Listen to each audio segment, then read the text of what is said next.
Yo, what's good? It's your boy Bike with another video. Today we're going to be looking at 5 ways to color inside of the lines inside of Clip Studio Paint. Now, I know what y'all thinking. Y'all already learned this in elementary school. I get it. But in digital art, there's a bunch of tools to help you kind of streamline tedious tasks like coloring inside the lines. So let's get right into it. So one of the easiest ways is using the paint bucket tool.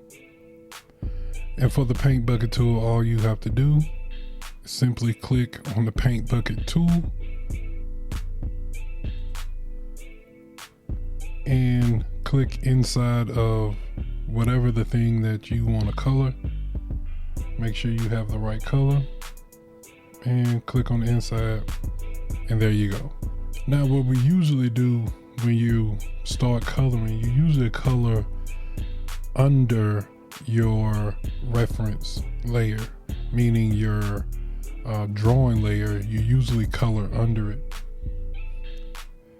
So to do that, make another layer, make sure that layer is on the bottom.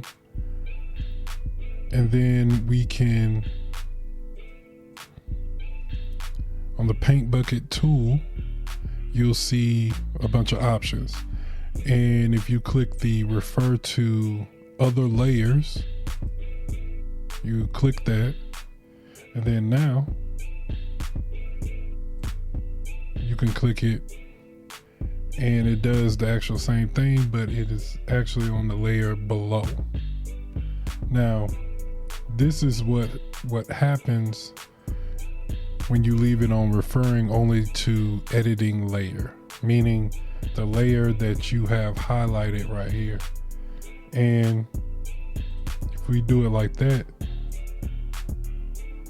and leave it on that option, it colors the whole thing. So make sure you hit the refer to other layers, and then simple. Now another way is to use the reference layer. Now to use the reference layer, what we do is we'll highlight the layer that we have the circle on, see? And then we will go to the reference layer icon, which looks like a lighthouse.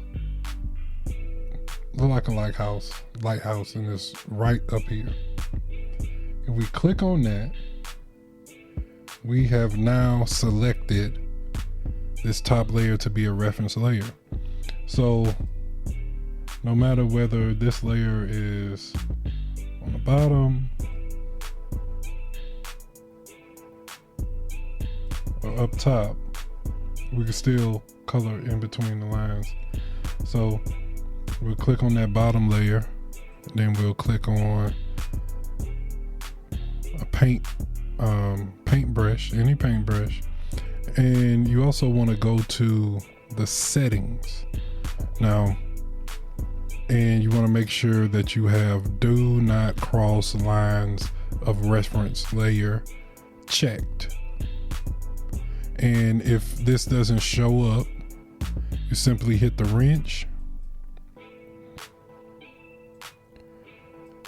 and then you go to, where is it? I think it's anti-overflow. And then you check that off. And if you want to actually show that in your menu, you clicked on that. And you probably want to mess around with the area scaling too. Mess around with it. Check that off.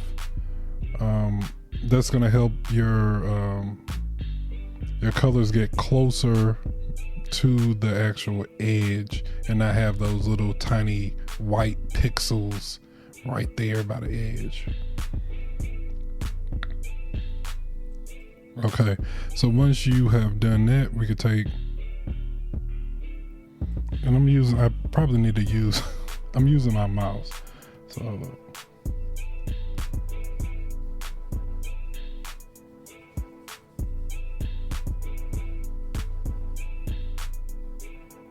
So as long as half of it, of your paint, half of your the selection brush or whatever you call that circle thing, is not going outside of these lines, you can color right there.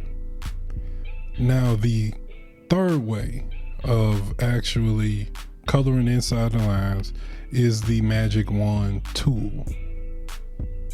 So we can simply click on, it's not called the Magic Wand, it just looks like a magic wand, but it looks like a it's called an auto select tool, but it looks like a magic wand. So we click on that, and then we click right there in the middle, and then also you want to make sure that you have the layer selected that you actually drew the circle or whatever line art in, and then you click on your where you want to paint at, and then you simply hit the paint bucket tool. You can hit it here, or you can hit it up there, and then you can adjust how far. So we can do expand area. You can expand it by 2 pixels. That's probably a little bit too far because I had it perfect. But that's just in case you have any little white pixels that didn't get filled in, you can expand it. And also you don't have to actually use the paint bucket tool when using the Magic Wand tool. You can select it, and as long as it is selected, you can pick any type of tool to color it in. So we can color it in with dots. We can use the stickers, like that. It's almost limitless, the stuff you can actually do. As long as you got it selected, it's not gonna go outside of those lines. Also, another way is you don't actually have to color inside the lines to color inside the lines, or have your finished product inside the lines. And you could do it like this. Hold up. So I can do this right here.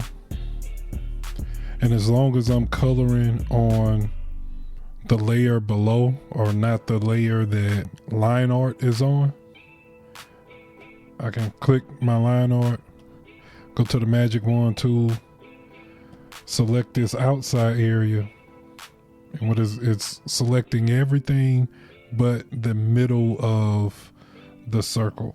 Switch back to my color layer and then hit the clear button. You also can do it like that. And then you also can, when you go into the Magic Wand little tools, and so you can go to refer to all layers. So let's click on that, and I have, say we got seven different layers. Well, I can hit this and it's gonna refer to the layer that I have the drawing on, and then we can simply boop, color it just like that, and now we have a circle. It's colored within the lines. Now you can't see the lines because this layer is on top of that, but you know, you can move that down and there it is right there. Or you can also, let's delete this, you can also make this a reference layer, click that, and then selection for referred layers.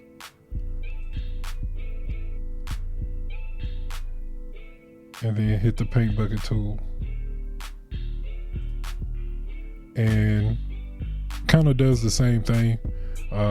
It just refers to the reference layer. Now, say you have it colored and then you want to go in and you want to put in a little bit more detail into the actual circle or whatever you're drawing. What you would do is you would hit lock transparency, and it has a little lock on it with the transparency symbol on it. So we would hit that, and then when you hit that, it shows up right there in the layer that you want to lock transparency on. And you want to lock transparency on the layer that you are painting on. So once we do that, we can go in. We can make this brush as big as we want to. It's not gonna go over those lines. It's not gonna go over those lines. We can go in, and then we can blend. It's not gonna cross the line. Now another way that you can add different colors and fade it out and stuff like that, shade, is you can use the clip below button. So what we would do is we would make another layer, and then we would hit the clip to layer below. So we click on that, and then that little pink icon is going to show up. That's how you know that it's activated. And then we can get our brush, and let's say we want it to be yellow a little bit. If we can get it, do that. Go back, fade it off. It's not going to go outside of these lines. I want this to be a little bit darker. Go here and get right there on that edge. Go back and fade. And there you go. Now I hope you got some type of value out of this video today. If you did, hit that like button, smash that subscribe button, and as always, I'll holler at y'all next time. Believe that. Now once you hit that, you cannot go over. Uh-oh. We're gonna edit that out. Okay, it wasn't live. It wasn't. Okay, I knew I wasn't crazy, right? But so let's go back.